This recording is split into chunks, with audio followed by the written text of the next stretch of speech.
Hey guys, what's going on? Fishing Plague here. As you guys can see, I'm in the middle of nowhere. A bunch of little swampland. You guys can probably see the water behind me. But I'm gonna flip the camera and show you guys what I'm looking at. And I got all the equipment I need for the conditions right now. If there's bluegill, I got bobber rig set up, and I got some Canadian night crawlers. So I'll turn this around so you guys can see. Alright, so this view right here, this is why I wish I had a kayak and can't wait till Kentucky, because I could go in waters like this.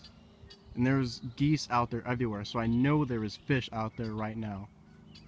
And then we turn in this direction, there's more water. And I just cross through water in my Crocs to get here. Because this part's flooded off, you can see the ground's a little moist. But I got my net in case I get a catfish by accident. I know there's cats in here. And I got a bucket, so if I get bluegill and I get bored and can't catch bass, I got dinner. So what we're going to be doing is I'm targeting bass. I don't know what's in here. I know there is bluegill in here. I know there's cat in here. I've been told there's a 10-pounder in here somewhere. So I don't know if I can get it. Hopefully I can break my PB. I always hope I can. It's beat 3.1 pounds. Other than that, we're going to catch some bluegill, maybe some catfish, and hopefully some bass. But if anything, I hope you guys see a fish. If not, just keep watching and enjoy the video. So I found another pathway that led up on top of a hill, and look at this view I'm getting. Pads everywhere, moss everywhere, geese everywhere. I don't think I can get away with the frog today. I'm gonna try it out. And you got more swamp over here. But the thing I want to show you guys that really irritates me, other man's trash is not another man's treasure in the fishing world, unless it's lures that you find. That one's mine, but come on guys, if you see trash like this, pick it up before you leave. This is just disrespectful to the nature. Alright guys, I don't know if you can see it, but I got the bobber out there. Night crawler hooked up to this Zebco 33 camo 6'6" finesse combo. And what I got here is a Yum Dinger and green pumpkin and chartreuse tip with a 1/4 ounce rig. This is a Carolina rig.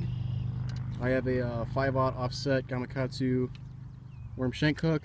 What I'm gonna do is, if you don't know new waters, throw out a Carolina rig or a Texas rig or something to drag across the bottom. Find out what you're fishing on, and once you know what's around there, you can decide what lures to use from there, or if you're catching fish on what you're using, finding the structure, keep going. Alright guys, just a little update. The bobber has not been touched yet. I'm going to recast it. I haven't touched it because I've been using the Carolina rig to find out what's in here. The only thing that I found out is in here is just grass. As you guys can see what's in front of me, it's just that. There's really nothing. So my game plan is, seems to have covered the bottom. I'm going to cover the mid depth and the upper depth. I'm going to throw a spinner out for a little bit, find out what kind of bait fish is in here, even though I know there's bluegill in here, so I'm going to try to imitate like a pumpkin seed or bluegill, and throw a spinner for a little bit. If I get something on that, then I'm going to figure out a pattern. Alright guys, this is unbelievable. You guys need to get polarized glasses. I just saw a huge bass swim up around my worm on the bobber. That bass was insane. It was probably like a 4-pounder. Oh my god, it's right there. It's right there. Oh my gosh. I'm gonna switch to a frog right now because he's really up high. He's getting on all up in these nests right now. So I'm gonna put the camera down and I'm gonna hopefully get a bass. I'll do it. He's running. Alright guys, I switched spots. Look at that spot right there. All mossy. Bam. On the frog. Small one, but it's a good one. I'm going to put the stand up and I'm going to start recording. Here we go. Alright guys, I crossed over from this creek, the little Y off, and then I guess some people camped here before or fished overnight, and then the creek runs into this, and there's the lake. So I'm hoping this pocket right here, I've already seen some topwater bites, and right in front of me there's a lot of topwater bites. I've been throwing a new frog. I got the same frog, but it's all yellow. Not a difference because the bellies are the same. I just wanted to try something new, see if the legs were making a difference. There's a bite out there if you guys can see it. But it could be catfish, could be bluegill. I'm going to tie up the bobber again and see what I can do with it. Alright guys, I'm going to end it here. My battery on my camera is dying rapidly fast. But I want to talk to you today about what went on and how I figured out what I needed to do. I've been out here for at least 2 hours since you guys last seen, and I'm back where I secondly started. Where I first started is right here, and where I was just at is way back there, like a mile after you pass the creek. But anyway, first I was throwing a Carolina rig, finding out what's in this lake, what's at the bottom. It was just grass, moss, really nothing, just dirt. There was really not that much vegetation as there really is at my pond. But also, I didn't throw a spinnerbait. I saw topwater bites, so I decided to throw a frog.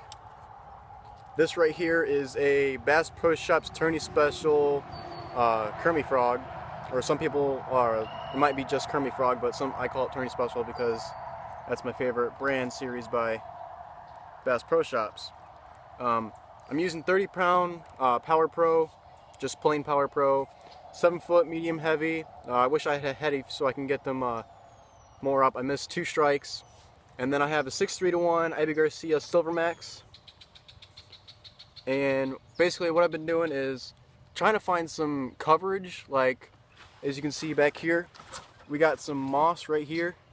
We got moss, and then back over here in the back area, we have a lot of thick coverage. So basically what you want to do is just cast around it or right on top of it and just twitch the frog a little bit, a couple of times, bring it out. Usually you'll see like a fish moving in the water, so you guys can like know that there's a fish coming after it. Sometimes you want to keep going, sometimes you want to pause it, just depending on what the fish are doing that day. Today I had to keep going, and eventually the topwater bite died down, so I didn't know exactly what to do anymore. But like I said, as always, I've got the fishing plague. I hope you get the fishing plague. Fishing plague, signing out. Get yourself a frog. Go to Google Maps.